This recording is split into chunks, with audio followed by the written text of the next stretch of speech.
Terus menurut versi-versi yang kita dengar dari guru-guru, dari para kiai, rata-rata niku ndamel periode kiamat kubra, ini kiamat setelah kehancuran langit bumi.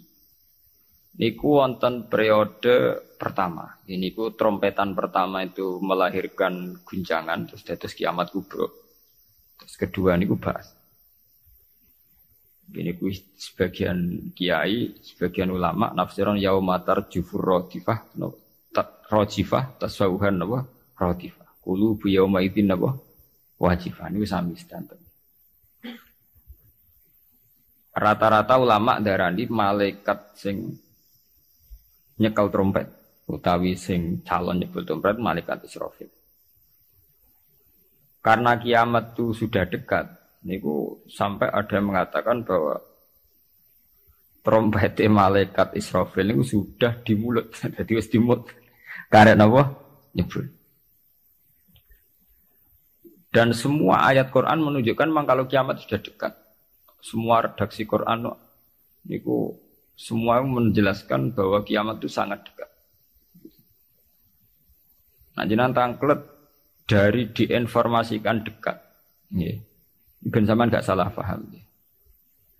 Dari diinformasikan dekat itu mulai zaman Rasulullah sampai sekarang mumpun 1428 Hijriah.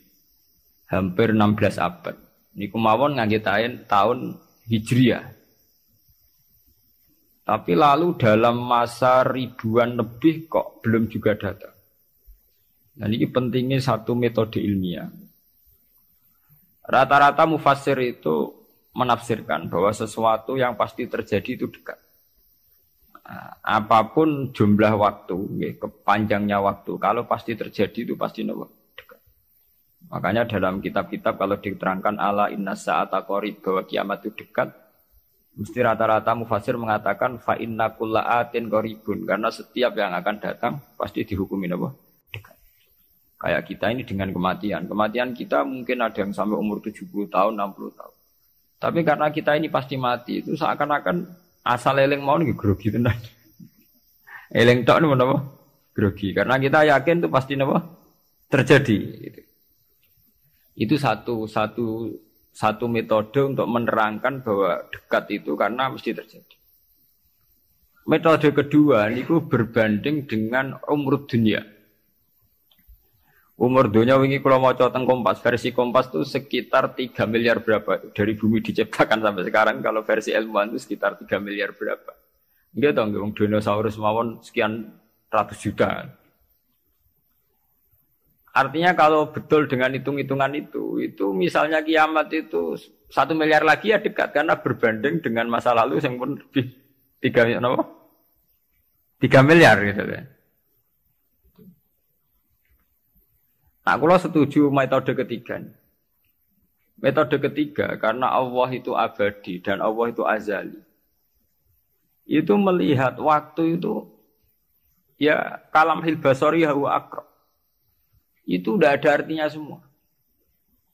Dan teori ini cara kula paling dekat secara ilmiah, apalagi sekarang, secara sains, secara ilmiah. Misalnya ngeten.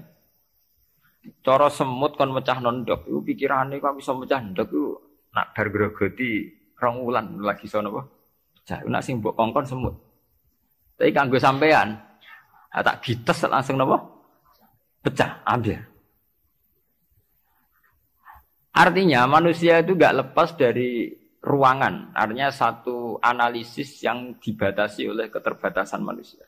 Wong bumi kok ngene kok hancur ngenteni global warming, ngenteni pemanasan global, ngenteni macam-macam, nak cairan Afrika meleleh, nak sistem bumi tata surya sudah hancur, sistem galaksi sudah iku acara manusa. Jadi dengan segala ilmiahnya manusa bayangno kiamat tentu nunggu global warming, nunggu tata surya sing rusak galaksi.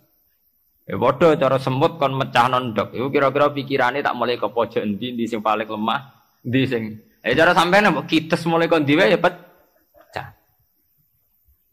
Ya padha. Kowe ngrubahno gedung sing nganggo beton, nganggo cor, nak manual ya tak palu kon ndi supaya rubah. Tapi nganggo bom atom, cek mbok dakok endi wae ngene apa? Hancur ya. Artinya ketika yang ngendikan itu dekat atau mudah itu Allah, memang nggak ada masalah. Allah mau bilang kiamat itu dekat atau mudah ya memang inna dzalika 'ala Allahi yasir. Makanya Allah itu sering berkali-kali kalau cerita kiamat, cerita hal mukhal mesti ditutup inna dzalika 'ala Allahi yasir. Wa kana dzalika 'ala Allahi yasir. Itu mudah bagi Allah, itu mudah bagi Allah. Ya karena bagi Allah ya tidak mudah, bagi selain Allah tentu tidak mudah. Lah anak ngono kan pun kelepan ya memang enggak masalah kan. Allah cerita parek cek gampang urus-urusane pangeran, kita ora usah melok meh. Pangeran nak metu mokonge nak ngendikan la yusalu amma yafalu wa hum yusalu. Bentone manusa wae sering analisis pangeran mbek teorine manusa. Ya mesti ora sambung wong Allah iku azali dianalisis mbek sesuatu sing hadis sing sekarang, sing profan, sing rusak. Makanya para pencari Tuhan yang murni dengan rasional tentu tidak akan ketemu karena dia akan mengkiaskan barang-barang hadis untuk meneliti barang-barang azal. Ini wow. Contoh paling gampang nih wow. Bahwa manusia itu cara berpikir itu pun mesti dibatasi dengan ruang dan waktu. Padahal pangeran, bukan butuh ruang, bukan butuh apa waktu. Ini gue mau nopo. Ya contoh termudah itu. Contoh termudah, jika kita nganggap kiamat, itu tentu dengan teori rasional kita akan bicara tentang bumi tua sekian tahun lagi. Sistem galaksi itu per tahun bergeser sekian. Kayak laut. Laut itu ngalami rob itu setiap tahun itu sekian senti. Kalau sekian senti kali sekian ratus tahun, berarti begini. Pemanasan global ya gitu. Kalau kena emisi karbon sekian tahun sekian, berarti sekian ratus tahun kemudian sudah begini kan bisa dihitung secara sains. Tapi itu kan hitung-hitungannya manusia. Tapi kan beberapa kali sejarah membuktikan itu keliru. Kelirunya ya karena kemungkinannya itu dua. Satu bahwa itu tidak diciptakan efek yang melawan. Nomor dua bahwa kejadiannya itu tidak mesti seperti itu. Ya contoh. Ketika dulu wong nak nandur gabah nganti 8 bulan, nanti 6 bulan, terakhir 6 bulan. Itu orang mikir dihitung, dulu sering krisis pangan dihitung, nak wong jumlahnya tambah terus. Nah, terus gabah panennya 6 bulan iso kelamparan. Dalam penemuan ilmiah sing iso 3 bulan. Sehingga zaman manusia sithik sering telat beras, sampai wong mangan jagung bekatut. Saiki wong pirang-pirang ora tau telat napa? Beras. Padahal pakar-pakar pangan sempat grogi, jangan-jangan karena jumlah uang akeh telat apa? Beras. Masalah tempat nggih ngoten. Wong jumlah akeh tanah ra tambah sampeyan do manggon. Tapi manusia lewat modernnya itu iso nggawe omah tingkat omah susun. Wong modern ana sing diwajah lah manggon memaras pemanggon. Artinya manusia dengan segala kekhawatiran terhadap fenomena alam yang mesti terjadi juga banyak manusia yang mengantisipasi itu lewat penemuan ilmiah juga. Itu ya rawan klop itu, rawan apa? Klop. Artinya semua teorinya manusia itu mau berbicara tentang sebab akibat dan itu bisa diantisipasi terus. Bisa diantisipasi terus. Ya, mulane istilah Quran nak ngenyak manusa niku. Walakin aksarahum la ya'lamun ya'lamuna dhahiran minal hayatid dunya. Paling banter manusia itu mau ya'lamuna dhahiran minal hayatid dunya. Yang diketahui itu hanya kulitnya saja, lahirnya saja. Gampangannya dokter meriksa, saiki lara pemah mergo mangane ra tertib. Ya kan secara profesional dia pakai standar objektif kalau makannya tidak tertib itu lahir mah. Sekarang ini namanya mah. Tapi bagi keluarga itu mungkin tertib piye? Tertib butuh ekonomi tertib, penghasilan tertib kan. Tentu itu enggak dianggap masalah mah, masalah ekonomi. Orang dianggap masalah mah, tapi dianggap masalah apa? Ekonomi. Nah nanti bagi yang lain sing ahli saraf, ahli apa itu tidak murni dianggap masalah mah atau masalah telat makan, lebih ke psikologis. Bahwa saraf itu punya ketahanan sekian. Kalau secara psikologi tertekan, maka tingkat ketahanan pada penyakit hanya sekian. Jadi awal-awalnya karena pikiran saking sering kacau nih. Karena sering telat lah, nak kondisi sarafnya itu, kondisi psikologinya itu stabil. Itu tingkat imunitas, tingkat kekebalan terhadap penyakit juga sekian. Artinya tidak pati riskan, nggak pati rawan kena apa? Penyakit. Itu kan sudah 3 versi. Ya sama nanti kejadiannya kiamatnya begitu. Macam-macam. Nah, tapi yang jelas kata para ulama-ulama itu, terutama ulama-ulama sing ahli hakikat, kiamat itu apapun gambarannya yang digambarkan ulama itu hanya gambaran-gambaran betapa sesuatu yang kita hinggapi sekarang, kita singgahi sekarang itu fanin, akan rusak. Kullu man 'alaiha fani wa yabqa wajhu rabbika dzul jalali wal ikram. Bahwa semuanya itu akan rusak musnah. Karena apa? Bagi yang nglakoni, sing nglakoni. Untuk hancur walang-walang ora usah ngenteni kiamat kubra. Kowe nek semua atek ning jero kuburan balungmu wis walang-walang, wis dadi pestane cacing dan sebagainya. Makanya ulama-ulama ngendikan, kowe ora usah bakas kiamat. Kiamat ku jek enak. Nggih to bunga-bunga wong akeh kancane napa? Akeh. Kiamat tem dhewe rak mati dhewean. Wong padha. Malah luwih ngeri kiamat pribadi. Nggih sami to nggih. Wong kena longsore tanah. Nak cara sing dahsyat iku kaya nak bumi rubuh utawa bumi hancur sawangane dahsyat. Tapi bagi sing lakoni sami mawon. Sampeyan jajal lah wis tak pendem dhewean. Bae biasa-biasa ae cara sampean tetep bagi sing dipendem tetep ora biasa to. Tetap peristiwa besar. Sampean dipendem tiang. Cara sing mendem ya biasa ya, pancen wong duwe nyawa dipendem ya mati, tapi kanggo sing dipendem ya kejet-kejet tenan ya lara tenan. Artinya untuk menjadi kiamat itu udah harus nunggu kiamat kubro. Semua yang dialami oleh manusia, tragedi-tragedi itu tentu akan menjadi peristiwa besar, maha besar. Balik kok kelaparan sing mlebu ning TV ngenteni busung luapar wong Irian Jaya, wong Afrika, wong macam-macam. Tapi kangge individu yang hari itu sedang lapar ya ngeri tenan lah diberitakno lah ya wis ngeri. Wong karena dia benar-benar ngalamin apa? Kelaparan. Nah, makanya ketika ulama-ulama ilmu hakikat itu lau asyraqa laka nurul yakin la ra'aital akhirata aqraba ilaika min antar tahila ilaiha. Andaikan kamu imannya benar, itu tentu melihat akhirat itu sekarang, tidak usah nunggu nanti.